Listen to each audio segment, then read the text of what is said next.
നമസ്കാരം. മലയാളി വാർത്ത ഹിഡൻ എന്ന ചാനലിലേക്ക് നിങ്ങൾക്ക് സ്വാഗതം. ഞാൻ ക്യാപ്റ്റൻ ജോയ്. അഡ്വക്കേറ്റ് ജിസ്മോൾ പുഴയിൽ ചാടി ആത്മഹത്യ ചെയ്തു കുട്ടികളുമായിട്ട്. കേരളം ഞെട്ടിവിറച്ച ഈ ആഴ്ചത്തെ വാർത്തയാണ്. എല്ലാ ആഴ്ചയിലും ഓരോ ഞെട്ടിവിറയ്ക്കുന്ന വാർത്തയുമായിട്ടാണ് കേരളം ഉണരുന്നത്. എന്താണ് ഇതിന് കാരണം? നമ്മുടെ സാമൂഹിക ചുറ്റുപാടുകളും സാമൂഹിക ആചാരങ്ങളും അനുഷ്ഠാനങ്ങളും എല്ലാം ഇതിന് കാരണമാണ്. പെൺകുട്ടികൾക്ക് ജീവിക്കേണ്ടത് എങ്ങനെയാണെന്ന് മാതാപിതാക്കൾ പഠിപ്പിക്കുന്നില്ല. ജനിച്ച് വീഴുമ്പം തൊട്ടേ പെൺമക്കളെ ഒരു ബാധ്യതയായിട്ടാണ് കാണുന്നത്.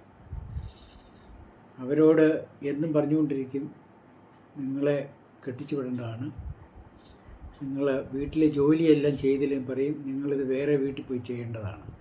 തുണി അലക്ക്, അടുക്കളപ്പണി, അടിച്ചുവാരൽ, ഇങ്ങനെ എല്ലാ പണി എന്തെങ്കിലും അമ്മ പറഞ്ഞിട്ട് ചെയ്തില്ലേ പറയും, എടി നീ ഇത് വേറെ വീട്ടിൽ പോയി ചെയ്യേണ്ടതാണ്.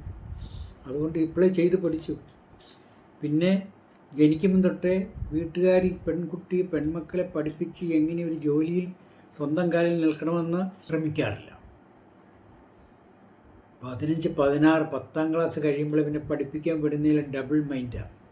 പഠിപ്പിക്കണോ കെട്ടിക്കണോ. അപ്പോൾ കെട്ടിച്ച് വിടുന്നവരും വരെ വീട്ടിൽ നിർത്താൻ കഴിയില്ലാഞ്ഞിട്ട് എന്ത് ചെയ്യും, 11ലും 12ലും വിടും. അത് കഴിഞ്ഞ് കലശലായ ആലോചനകൾ തുടങ്ങും. 18 കഴിയുമ്പോഴത്തേനും കെട്ടിക്കാൻ വേണ്ടിയിട്ട്. 18, 19, 20 ഇനി മാക്സിമം ഡിഗ്രിക്ക് പഠിച്ചുകൊണ്ടിരിക്കുമ്പോൾ 21ആമത്തേനും കെട്ടിച്ച് വിടും. ആ വീട്ടിൽ നിന്ന് ബാധ്യത ഒഴിവാകണം. ഈ പെൺകുട്ടികൾ ഭർത്തൃ വീട്ടിൽ ചെന്നാലോ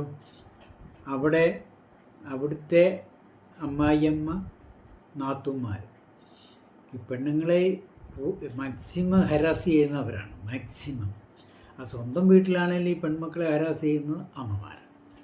ഇനി അമ്മമാർ 3-4 പെൺമക്കളുള്ളാണെങ്കിൽ ഏതെങ്കിലും ഒരെണ്ണത്തിനെതിരായിരിക്കും ബാക്കി എല്ലാവരും.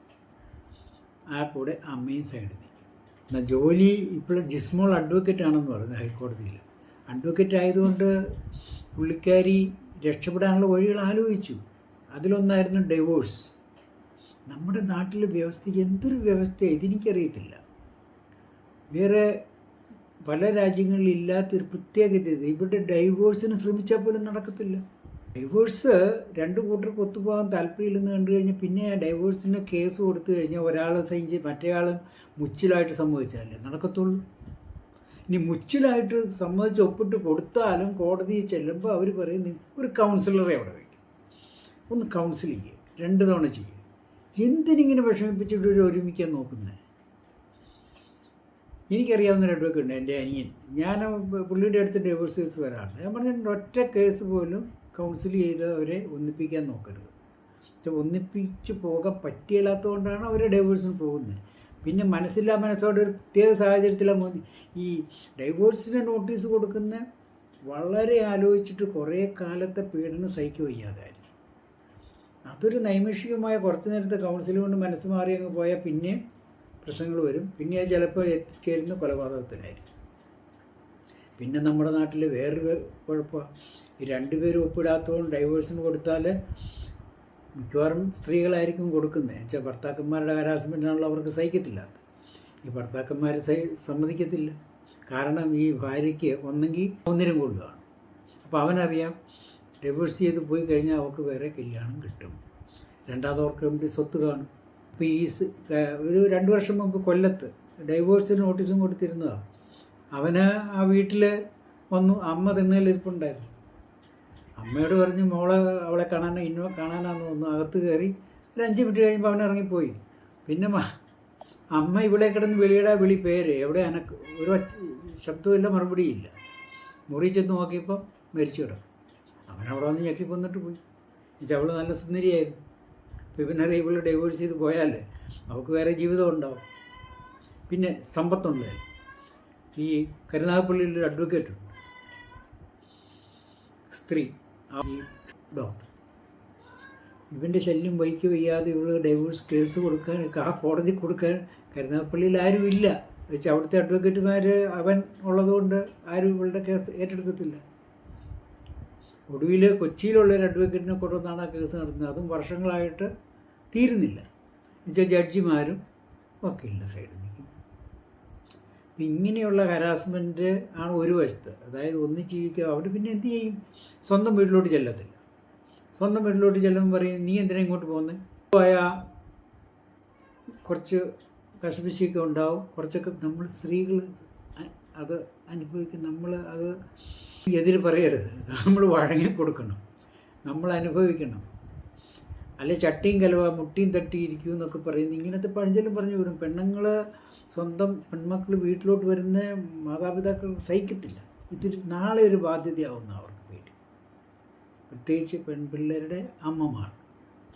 അതുകൊണ്ട് അവർക്ക് സ്വന്തം ഒരു അഭയകേന്ദ്രമില്ല. അഭയകേന്ദ്രം ഇല്ലാതാകുമ്പോൾ അവർ ട്രെയിനിന് മുമ്പിലും ചാടി മരിക്കും. 2 ആഴ്ച മുമ്പല്ലേ നമ്മുടെ ഷൈനി കുര്യാക്കോസ് 2 പിള്ളേരും ട്രെയിനിൽ ചാടി മരിച്ചു. അതും പ്രശ്നം ഇതായിരുന്നു. ഡൈവേഴ്സിന് കൊടുത്തിട്ട് അവൻ സമ്മതിക്കുന്നില്ല. ഇതിനെന്താണ് ഒരു വഴി കണ്ടുപിടിക്കണ്ടേ? ചുമ്മാ ഇവിടെ കൗൺസിലിംഗ് ചെയ്ത് അത് ചെയ്ത് ഇത് ചെയ്ത് അത് ചട്ടിത്തെറിച്ചിട്ടും പൊട്ടിത്തെറിച്ചിട്ടും കാര്യമൊന്നുമില്ല. അപ്പോൾ കുട്ടികളുടെ വിദ്യാഭ്യാസം ആ ചെറുപ്പം തൊട്ടേ അവരെ ജീവിക്കാൻ പഠിപ്പിക്കുകയാണ് ചെയ്യേണ്ടത്. അല്ലാതെ ഒരു പണവിടെ സ്വർണം കുറേ ആയിട്ട് മേടിച്ച് സ്വർണം കൂട്ടി വയ്ക്കുകയല്ല. എന്തിനു കല്യാണം കഴിപ്പിച്ചു വിടും. ഏത് അമ്മമാരുടെ അടുത്തും ചോദിച്ചു അവർ പറയും, ഞാൻ എത്ര സ്വർണ്ണം ഉണ്ടാക്കി. അമ്മമാർ ജോലി ചെയ്യുന്ന സ്ഥലങ്ങളല്ലേ, സ്ത്രീകൾ ജോലി ചെയ്യുന്ന സ്ഥലങ്ങളിലെ സംസാര വിഷയം എന്തുവാ? ലഞ്ചിൻ്റെ സമയത്തും അല്ലാത്തപ്പോഴൊക്കെ ഞാൻ ഇത്ര പണോടെ ഇപ്പോൾ ഈ സമയത്ത് മേടിച്ചു, ഇത്ര പണോടെ അന്നേരം മേടിച്ചു, അല്ലെങ്കിൽ ഇത്ര പവൻ മേടിച്ചു. എന്തിനാ ശ്രമിച്ചു കൂട്ടുക? പെൺമക്കളെ കെട്ടിച്ചുവിടാൻ. എനിക്കറിയാം, ഒരു പവൻ ഒരു പണവടെ സ്വർണം പോലും സമ്പാദിക്കാതെ പെൺമക്കളെ കെട്ടിച്ചു വിട്ടോ അറിയാം. കാര്യം നേരത്തെ പറഞ്ഞ ശ്രീധരൻ തരികയില്ലെന്ന് പറഞ്ഞ കല്യാണം നടക്കുകയില്ലെന്ന് ആര് പറഞ്ഞു? ഈ 19ാമത്തെ വയസ്സിൽ ചിലപ്പോൾ നടക്കുകയില്ല. അത് ചില ഫണ്ടമെൻ്റൽ കാര്യങ്ങളുണ്ട്. ഈ നേച്ചറിൻ്റെ പ്രകൃതി ചില കാര്യങ്ങൾ നിശ്ചയിച്ച് നടത്തുന്നുണ്ട്. അതിലൊന്ന് ജനനം നമ്മളാരും പ്രത്യേകിച്ച് തീരുമാനമെടുത്ത് ഉദ്ദേശിക്കുന്നില്ല. അത് ദൈവഹിതമായിട്ട് പ്രപഞ്ചത്തിൻ്റെ ഇതായിട്ടേ നടക്കത്തുള്ളൂ. മരണം ആർക്കും അറിയത്തില്ല, എപ്പോൾ വരും എപ്പോൾ പോകുന്നു. അതൊക്കെ പ്രകൃതിയുടെ ഒരു നിയമമായിട്ട് നടക്കുന്നത്. അതുപോലെ കല്യാണം എന്ന് പറയുന്നത് ഒരു പ്രകൃതിയുടെ ഒരു കാര്യമാണ്. അത് നടക്കേണ്ട സമയത്ത് നടന്നിരിക്കുന്നുള്ളൊരു ആത്മവിശ്വാസം മാത്രം മതി. നടന്നിരിക്കും. ഒരു കാര്യം നോക്കി, പുരാതന കാലത്ത് രാജഭരണക്കാലത്ത് ആയിരക്കണക്കിന് വർഷങ്ങൾക്ക് മുമ്പ് യുവരാജാക്കന്മാർ വധുവിനെ അന്വേഷിച്ച്, അല്ലെ വധു വേറൊരു രാജ്യത്ത് ഉണ്ടെന്നറിഞ്ഞുകൊണ്ട് കാണാൻ പോകുന്നത് കാഴ്ചവസ്തുക്കളുമായിട്ടാണ്.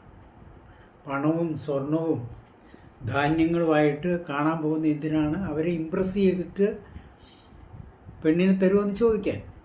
ആ സ്ത്രീ എന്ന് പറയുന്ന ഒരു ധനമായിരുന്നു. അങ്ങോട്ട് കൊടുത്താലേ ഇങ്ങോട്ട് കിട്ടുള്ളായിരുന്നു. ആ കാലം മാറി പുരുഷന്മാരെ കിട്ടാനായിട്ട് സ്ത്രീകൾ അങ്ങോട്ട് പണം കൊടുക്കുന്ന ഒരു പാരമ്പര്യം നമ്മൾ ഉണ്ടാക്കിയെടുത്തു ഇന്ത്യയിൽ. ഇതിനെ മാറ്റിയെടുക്കാൻ ആൾക്കാർക്ക് ധൈര്യമില്ല. കാരണം സ്വർണം കൊടുക്കാനോ പണം കൊടുക്കാനോ ഇല്ലെന്ന് വന്നു കഴിഞ്ഞാൽ അവൻ സാമ്പത്തികമായിട്ട് പാപ്പരായതുകൊണ്ടാണെന്ന് ബന്ധുക്കൾ വിചാരിക്കും, അയൽവക്കക്കാർ വിചാരിക്കും, നാട്ടുകാർ വിചാരിക്കും. നമ്മുടെ ആചാരങ്ങളൊക്കെ നമ്മൾ ഇപ്പോഴും തുടരുന്നത് മറ്റുള്ളവരെ ഇമ്പ്രസ് ചെയ്യാനാണ്. മറ്റുള്ളവരെന്ത് വിചാരിക്കും? അതായത് നമ്മുടെ ആവശ്യത്തിനോ അല്ല നമ്മൾ ഓരോന്ന് ചെയ്യുന്നത്, മറ്റുള്ളവരെ ബോധ്യപ്പെടുത്താൻ വേണ്ടിയിട്ടാണ്.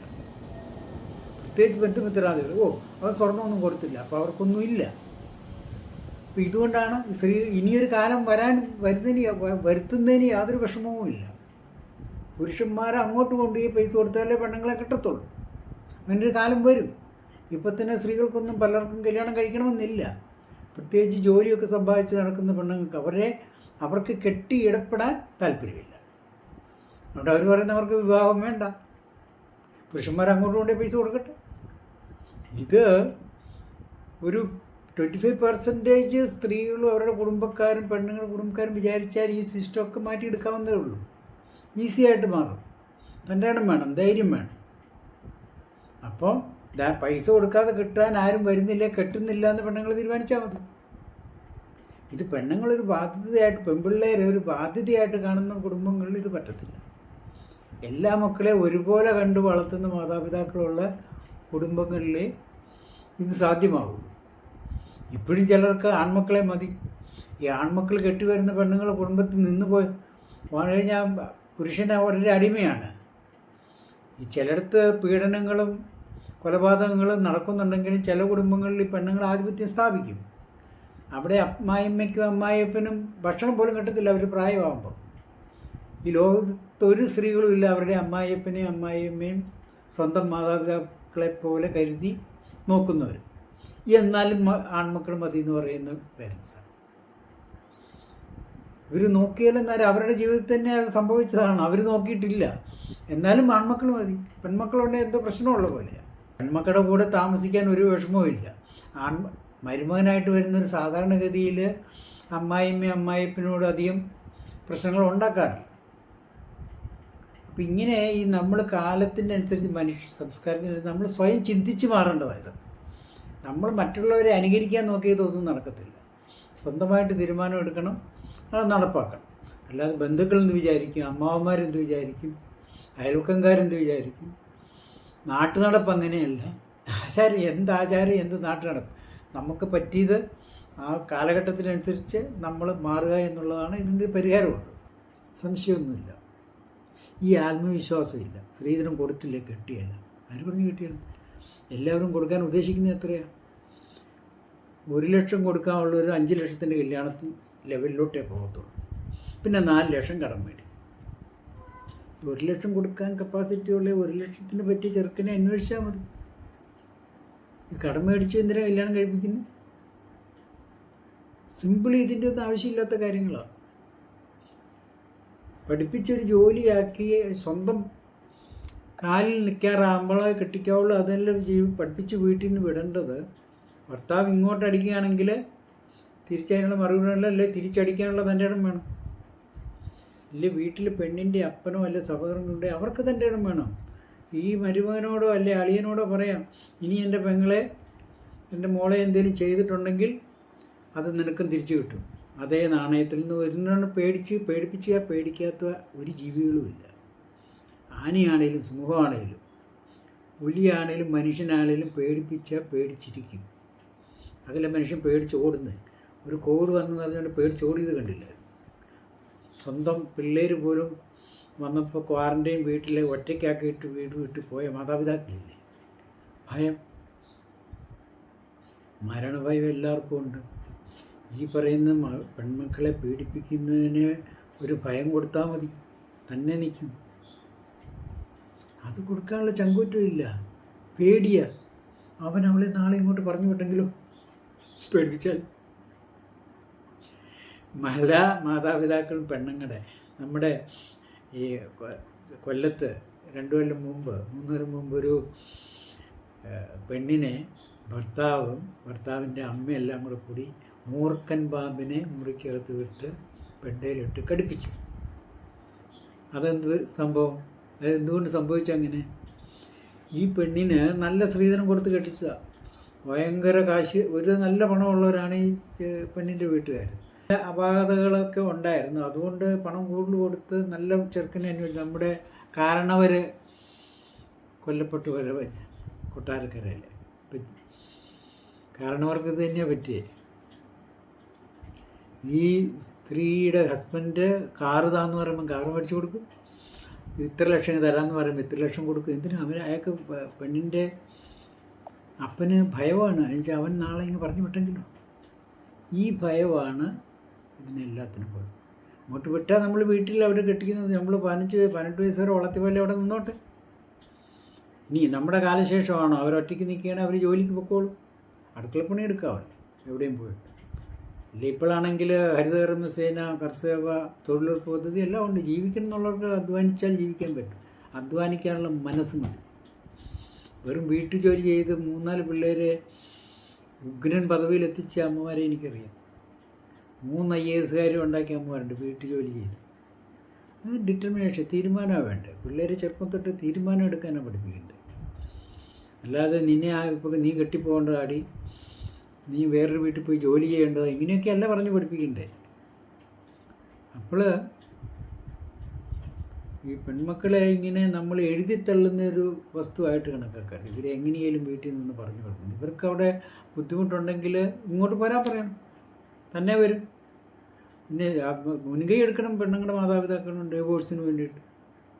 അപ്പം നമ്മുടെ നീതിന്യായ വ്യവസ്ഥ മാറേണ്ട സമയം അതിക്രമിച്ചിരിക്കുന്നു. നമ്മുടെ മിക്ക ഈ സിസ്റ്റംസും ഉണ്ടാക്കി വെച്ചിരിക്കുന്നത് പ്രാക്ടിക്കൽ വേ ഓഫ് തിങ്കിങ് അല്ല. പ്രാക്ടിക്കലി തിങ്കിങ് ചെയ്യേണ്ടിടത്തവർ എമോഷണലാണ്, സെൻറ്റിമെൻ്റലാണ്. ഡൈവോഴ്സിനുള്ള കേസ്, കൗൺസിലിങ്. എൻ്റെ കുടുംബത്തിൽ തന്നെ ഒരു ഡൈവോഴ്സ് നടത്തിയിട്ടുണ്ട്. പെണ്ണുകൊണ്ട് ഡൈവോഴ്സ് നോട്ടീസ് കൊടുക്കും. ഞാൻ പറഞ്ഞു സിമ്പിളി ഡോണ്ട് ഒബ്ജക്റ്റ്, സൈൻ ചെയ്ത് കൊടുക്കും. അവിടെ കൗൺസിലിംഗ് ചെന്നപ്പോൾ കൗൺസിലിംഗ് 5 മിനിറ്റ് കൊണ്ട് തീർന്നു. നമുക്ക് താല്പര്യമില്ലെന്ന് അങ്ങ് തുറന്നങ്ങ് പറഞ്ഞേക്കാം, പരിപാടി തീർന്നു. അല്ലാതെ അവിടെ പറഞ്ഞ് പിന്നെ തിരിച്ചു വന്നിട്ട് പിന്നെ അടിപിടി വീട്ടിൽ സാധനങ്ങളെടുത്ത് എറിയുക, അങ്ങോട്ടും ഇങ്ങോട്ടും എറിയുക. അപ്പം ഇതിൻ്റെ ഒന്നും ആവശ്യമില്ല. ഇവിടെ 19 വയസ്സായ എത്രയോ പെൺകുട്ടികളെ കൊല്ലപ്പെടുന്നു. സൗന്ദര്യം കൂടുതലുണ്ടെങ്കിൽ ഭർത്താക്കന്മാർ ഇവരെ കൊന്നിട്ട് ആത്മഹത്യ ചെയ്താൽ. പണമുണ്ടെങ്കിലും ഡൈവോഴ്സ് കൊടുക്കത്തില്ല, അപ്പോൾ കൊല്ലുകയില്ല, പീഡിപ്പിച്ചുകൊണ്ടേയിരിക്കത്തേ ഉള്ളൂ. പക്ഷേ പണത്ത് എങ്ങനെയൊക്കെ മേടിക്കണ്ടേ.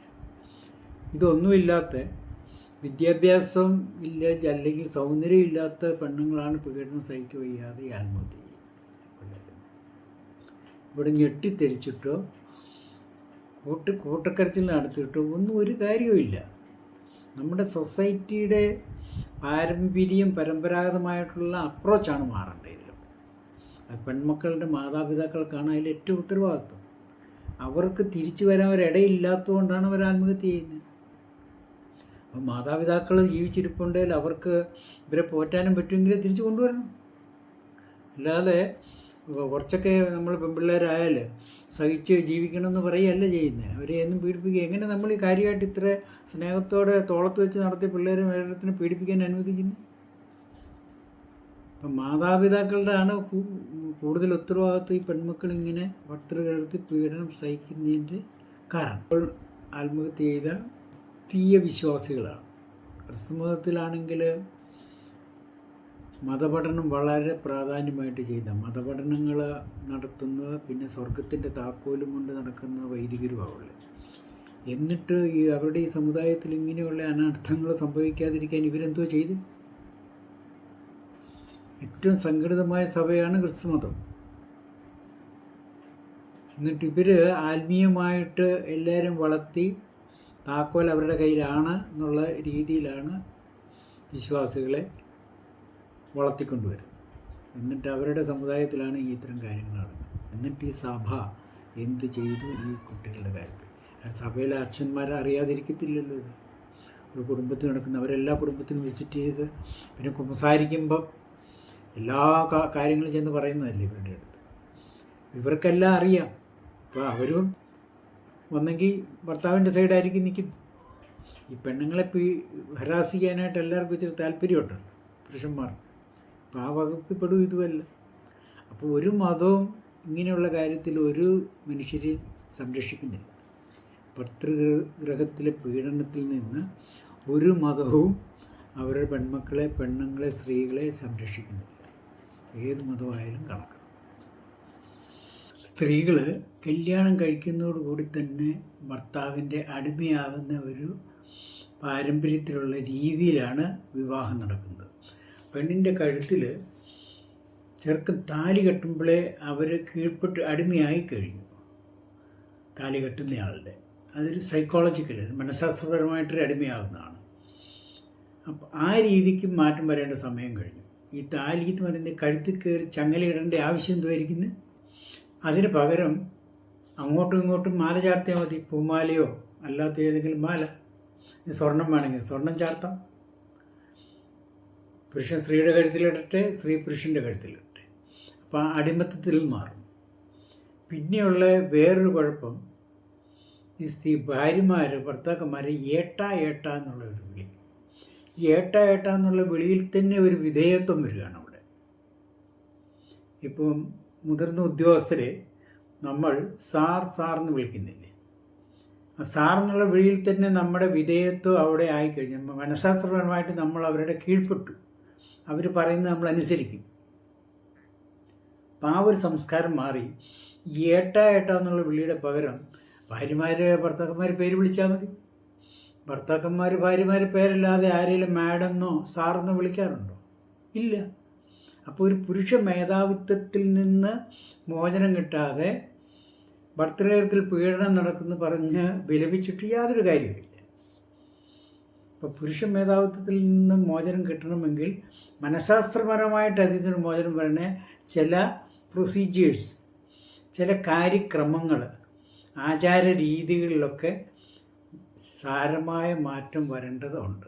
അതെ, സ്ത്രീകൾക്ക് വേറൊരു കുഴപ്പമുണ്ട്. ഇവർ നിഴലിനെ പോലും പ്രേമിക്കുന്നവരാണ്. ആളെ അറിയണമെന്നൊന്നുമില്ല. ഈ ഫേസ്ബുക്കിലും സോഷ്യൽ മീഡിയ വഴിയൊക്കെ പ്രേമിക്കുന്നവരില്ലേ, പുരുഷനെ കണ്ടിട്ടില്ല, കേട്ടിട്ടില്ല, സംസാരിച്ചില്ല, ടെക്സ്റ്റ് മെസ്സേജിൽ കൂടെ അങ്ങോട്ട് കൊണ്ട് പറയുന്നത് മതി അവർ. ഇങ്ങനെ ഒരു പരിചയമില്ലാത്ത അപരിചിതനെ വിളിക്കുമ്പോൾ ഇറങ്ങിപ്പോകാനും വീട്ടിലോട്ട് വിളിച്ചു കയറ്റാനും തയ്യാറാകുന്ന സ്ത്രീകളുണ്ട്. ഇപ്പോൾ സ്ത്രീകളെ ചെറുപ്പം തൊട്ടേ എഡ്യൂക്കേഷൻ്റെ അത്യാവശ്യമാണ് നമുക്ക് വേണ്ടത്. നമ്മുടെ സ്കൂൾ കരിക്കുലത്തിലൊക്കെ ഈ വിവാഹത്തെപ്പറ്റിയും കുടുംബജീവിതത്തെപ്പറ്റിയും ഗർഭധാരണത്തെപ്പറ്റിയുള്ള ഒരു ലെസൺ തന്നെ വേണം പാഠപുസ്തകത്തിൽ. അല്ലാതെ ഓരോ പ്രശ്നങ്ങൾ വരുമ്പം കുറേ സ്റ്റേജ്, കുറേ മീറ്റിംഗ് കൂടി, കുറേ സോഷ്യൽ പ്രവർത്തകർ എന്ന സ്വയം നടിച്ച് നടക്കുന്നവർ, സാമൂഹികമായിട്ട് വരുന്ന കുറവുകളുടെ എല്ലാം ഒറ്റയടിക്ക് മാറ്റം വരുത്തുന്നു പറഞ്ഞ് നടക്കുന്ന ചില വിപ്ലവകാരികളുണ്ടല്ലോ. അവരുടെ പ്രസംഗം കൊണ്ട് ഒരു കാര്യമില്ല. പ്രസംഗിക്കുന്നവരുടെ തന്നെ വീട്ടിൽ പ്രശ്നങ്ങളായിരിക്കും. പെണ്ണുങ്ങളെ പീഡിപ്പിക്കുന്നതിൽ കോഴിക്കോട് ഒരു മുൻ മേയർ കേസിൽ പോലും പെട്ടിട്ടുണ്ട്, മരുമകളെ പീഡിപ്പിക്കുന്നതിൽ. അപ്പം ഈ നേതാക്കന്മാരോ ഇതിനെതിരെ പ്രചരണം നടത്തുന്നവരോ പ്രസംഗിക്കുന്നവരോ അങ്ങനെ അല്ലാതാകണമെന്നില്ല. അവരുടെ വീട്ടിൽ അവർ ഇത് തന്നെയായിരിക്കും ചെയ്യുന്നത്. അപ്പോൾ വേണ്ടത് നമ്മുടെ കരിക്കുലത്തിൽ, വിദ്യാഭ്യാസത്തിൽ ഒരു കൾച്ചർ, ഒരു സാമൂഹികമായ മാറ്റം വരുത്തേണ്ടതാണ് ആവശ്യം. ചില പെൺകുട്ടികളോട് നമ്മൾ സംസാരിച്ചാൽ ഇപ്പം നമ്മൾ പറയുക, പുരുഷന്മാർ ഇങ്ങനെ നിങ്ങളെ അപ്രോച്ച് ചെയ്ത് പ്രേമിക്കാൻ വരുന്നതൊക്കെ അവരുടെ നാടകമായിരിക്കും, അവരെ വിശ്വസിക്കരുത്, അവർ എപ്പോഴും ചതിക്കാനുള്ള സാധ്യത കൂടുതലാണെന്നൊക്കെ പറഞ്ഞാലൊന്നും ചില പെണ്ണുങ്ങൾക്ക് വിശ്വാസം വരത്തില്ല. അവർ ഇപ്പോൾ ഒറ്റയ്ക്ക് യാത്ര ചെയ്യുകയാണ്, പുരുഷന്മാരൊക്കെ യാത്ര ചെയ്യുന്നുണ്ടല്ലോ. ഇങ്ങനെ പുരുഷന്മാരുടെ ഒപ്പം ചില പ്രവൃത്തികൾ ചെയ്യാനുള്ള വ്യഗ്രതകൾ വളരെ കൂടുതലാണ്. പക്ഷെ ഒരു കാര്യം മനസ്സിലാക്കണം, നമ്മൾ ഈ ഭൂമിയിൽ നമ്മൾ തന്നെയല്ല, അനേക ആയിരങ്ങൾ ലക്ഷക്കണക്കിന് ജീവജാലങ്ങൾ പലതുമുണ്ട്. ഇപ്പം നമുക്ക് കണ്ണിൽപ്പെടുന്ന വലിയ മൃഗങ്ങളെ തന്നെ നോക്ക്. ഇപ്പോൾ ആന തൊട്ട് പട്ടി വരെ എടുക്കുകയാണെങ്കിലും, അല്ലാത്ത എല്ലാം എടുക്കുകയാണെങ്കിലും, കോഴിയാണെങ്കിലും പറവകളാണെങ്കിലും എല്ലാം മെയിൽ വർഗത്തിൽപ്പെട്ടവ ഫീമെയിൽ വർഗത്തിൽപ്പെട്ടവയെ ഹണ്ട് ചെയ്യുന്ന ഒരു രീതിയാണ്. അത് തന്നെയാണ് മനുഷ്യനിൽ സംഭവിക്കുന്നത്. ആണുങ്ങൾ പുരുഷന്മാരിങ്ങനെ ഹണ്ട് ചെയ്തുകൊണ്ടിരിക്കുക. അതാണ് എല്ലാ തുറകളിൽ നിന്നും പീഡനത്തിൻ്റെ ഇത് വരുന്നത്. ഇപ്പോൾ സിനിമാ മേഖല, രാഷ്ട്രീയ മേഖല, ജോലിക്കാരുടെ മേഖല, വിദ്യാഭ്യാസ സ്ഥാപനങ്ങളിൽ, ഫാക്ടറികളിൽ, വ്യവസായശാലകളിൽ, കച്ചവട സ്ഥാപനങ്ങളിൽ, ആരാധനാലയങ്ങളിൽ എല്ലായിടത്തും പുരുഷന്മാർ സ്ത്രീകളെ ഹണ്ട് ചെയ്യുന്ന ഒരു രീതിയാണുള്ളത്. അത് ഈ നമ്മുടെ രാജ്യത്ത് തന്നെയല്ല, എല്ലാ രാജ്യത്തും അത് തന്നെയാണ്. എല്ലാ രാജ്യത്തെ മനുഷ്യരുടെയും പ്രവൃത്തികളും അവരുടെ ചിന്തകളും എല്ലാം ഒരുപോലെയാണ്. അതായത് എല്ലാ ആനിമൽ വർഗത്തിൽപ്പെട്ടതിൻ്റെയും ഒരു ഇൻസ്റ്റിങ്ക്റ്റ് വാസനയുണ്ടല്ലോ, ആ വാസനയ്ക്കനുസരിച്ചല്ലേ അവർ പ്രവർത്തിക്കുന്നത്.